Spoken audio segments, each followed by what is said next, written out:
What's going on, gamers? Today we're jumping into a bit of Diablo 4 and I'm going to be showing you a skill tree and a kind of build to work towards as a beginner playing as a sorcerer or sorceress. So if you want to know how to get very powerful early on, then stay tuned. Let's go on up next.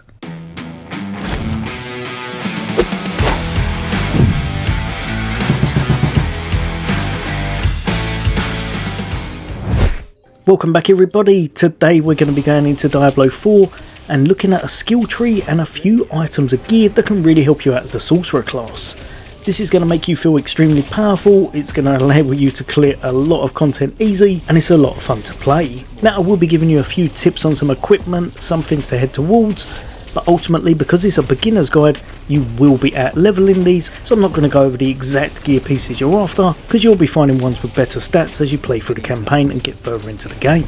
Now just to make life a little bit easier, I've just unequipped everything and I go over some of the equipment you should be trying to aim for later, or at least some of the stats you might want to look into. But the first thing you're going to do is know exactly how to spec out your skill tree.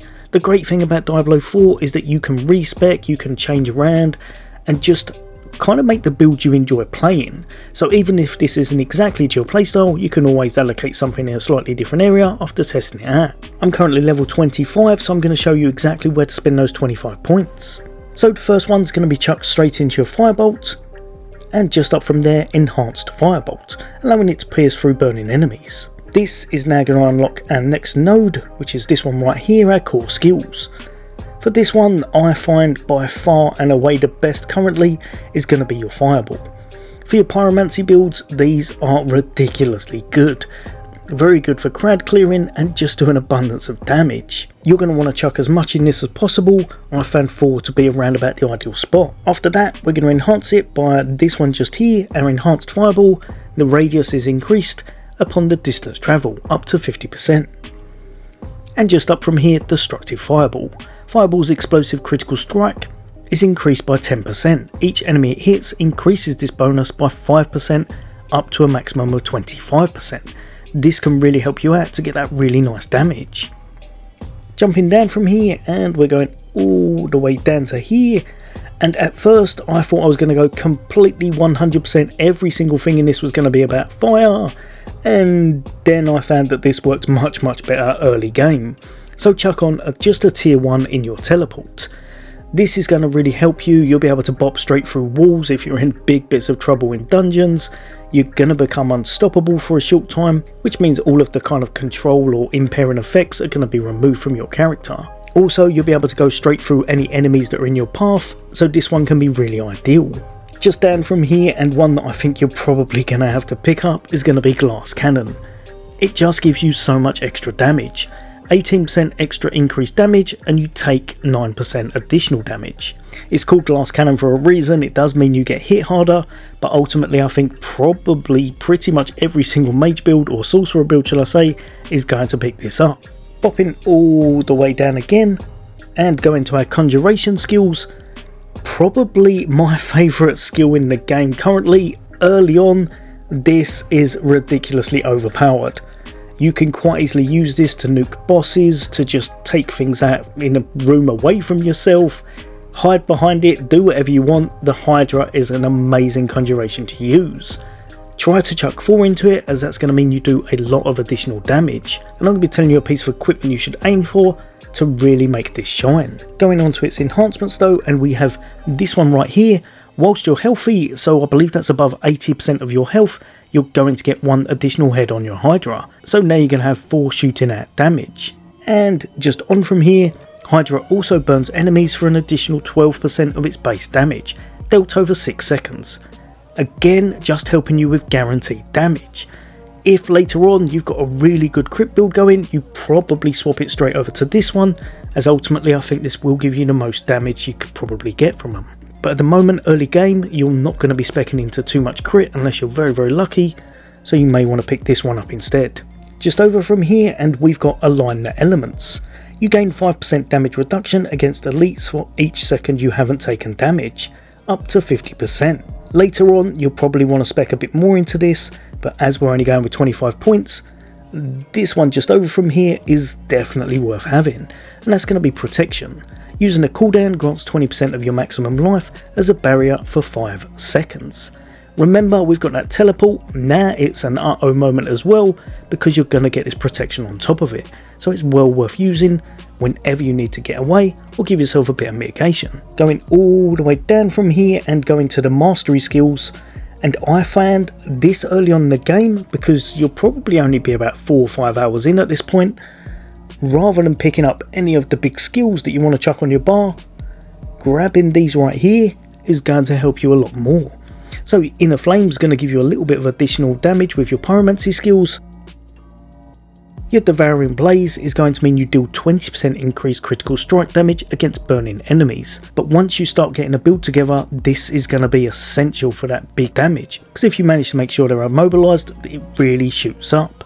As you can see, at the final rank, critical strike damage is 30% and immobilized damage is 75%. So it's definitely worth investing in this one. And hand in hand with that, we've got Crippling Flames. For your lucky hit, your Pyromancy skills have a 5% chance to immobilize enemies for 2 seconds. The chance is doubled while you're healthy. As a sorcerer, you're going to try and always be in that status anyway, and each point you put in this is going to put out by 5, 10 and then 15%. If you're healthy, it's going to double up, so at max you're going to have 30% lucky hit chance. Which again, 30% chance of immobilizing plus this right here is really going to help your damage. Now at this point, that's all 25 of your points used up. If you're heading towards one, I would really suggest start to pick this one up, because this is going to be your ultimates. Inferno is going to shine later on. However, at the moment, you're not going to get the most from it, because you really want to get to the end of the tree. Now this is going to be near enough no damage, or well actually no damage, because I haven't got any gear on like I said. But I'm going to show you it with gear afterwards and show you the damage it kind of scales to. But yeah, this is going to summon a fiery serpent that continually constricts the area, burning enemies for a set amount of damage over 8 seconds. I've tried this, it's good, it's not amazing, but that's only because I haven't spec'd enough points into it. If however you manage to get to this one, repeatedly pulls enemies to its centre, and even better, the Supreme Inferno, whilst it's active, you're now going to be able to spam your Pyromancy skills for absolutely no mana cost. That's when this really starts to shine, and it's when you should start investing into it. Up until around about 24 or 25, probably leave this alone and go to the ones I've said, and you'll do a massive amount of damage. Right, so like I said, I took everything off just to make sure you could kind of understand the stats you were going for, but if I chuck everything on there, but now after chucking everything on, these are a few of the things you're probably going to want to aim for. Obviously, the higher level it is going to mean you've got better stats, but if you can, try and get a bit of damage reduction in your build, so something like the Boneweave Armour of Might can really help you out, as your basic skill is going to give you an additional 25% damage reduction for nearly 8 seconds, which can really help you out in those tense battles. Some of the things I've got probably aren't the most powerful, to be perfectly honest, like 15s, level 12s, you'll be able to get better. But anything you can have on your gear that has +1 to whatever you've spec'd into, especially if you can get it for Hydra or Fireball, it's well worth doing, as it's going to make your build shine. Again, if you can get maximum life or intelligence, that's also going to help you with your mana and such, and anything you can get with plus to all your stats, or anything that helps you with your movement, can also be really invaluable. Remember, with your equipment, the general power level and the item level is going to be a great indicator, but also look for the stats that are on it. So if you've got something like 6% damage over time, or anything that enhances your fire, that's really going to help you out. And a great one you get within your quest line is going to be Vigo's Protecting Amulet. I'm not going to spoil the quests, but you do get this around about level 20 I believe I was, and this is going to give you a little bit of extra life, and this one can be really handy for a bit of survivability, because when you're hit when you're not healthy, a magic bubble is summoned, again for around about 8 seconds, while standing in this you're completely immune. Can only happen once every 90 seconds, but that can be all you need in order to regain your health, get your composure, or completely nuke down the enemy. Another one that I'd highly recommend is going to be trying to aim for this ring, the Serpentine Ring. This is absolutely amazing, it really is. Life on kill, a little bit of extra mana, but the main thing out of everything that you're after is going to be you have 1 additional Hydra. Now you can have 2 out at the same time, the duration is reduced a little bit, but ultimately those hydras are going to absolutely melt anything in front of them. They really are that powerful. Remember, look at the stats over on the left when you're equipping and unequipping things in order to see exactly how it's going to affect your build. So we've got 564 power, 1300 armor and 471 life. Some of my gear is very underleveled, far from the best, and I'm having absolutely no issues whatsoever because of the skills I've put into my tree. And like I said, now that you've equipped these, you're going to get a nice bit of damage, whereas before they're all probably zeros. 277 per Hydra shot, which is ridiculous with how many shots they do, and that you can have 2 out of these at a time. It's going to clear anything without you having to worry too much. And your Fireball, just great for clearing adds, and it's going to be the one that you want to put in your enchantment slot. The reason for that, enchantment effect, when you kill an enemy, they explode in a fireball for 50% of its damage. Our damage at the moment is around about 517, so we're going to be doing 250 every time something pops. This can actually lead to a chain reaction that's a lot of fun to watch. Remember, in order to get your enchantment slot, you have to complete a quest line called Legacy of the Magi at around about level 15. Then you're just going to press assign skill and pop down and then confirm it in that slot. And that's going to give you the passive effect we just said.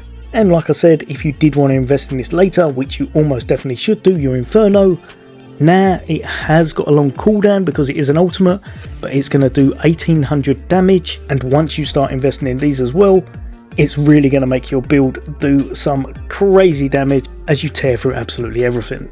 Now, you will be equipping gear left, right and centre, you're going to be levelling up, so I've not showed you any complete pieces I think you should aim for, except for that ring, which is almost 100%. And remember, if you are after some of the legendaries, just go to here, the Purveyor of Curiosities, that you're going to acquire through doing the world events, and through smashing through dungeons, and of course a lot of other things, and that way you'll be doing a bit of gambling, but you'll be able to aim for things you're after. So like you see here, if I'm after a staff, it's going to cost me 75 a time, so I would try to get that out in the open world if I possibly could, whereas gloves, boots, and even your rings are much lower, 25s and 40s. So those are probably the ones you want to spend it on in order to try and farm for some of the best ones. Right, hopefully that's helped a few of you guys and girls out. I have been having an absolute blast with this build. Let me know in the comments if you think there's any skills I've missed off that you really enjoyed playing. As always, for all things gaming, take care. I'll see you on the next day.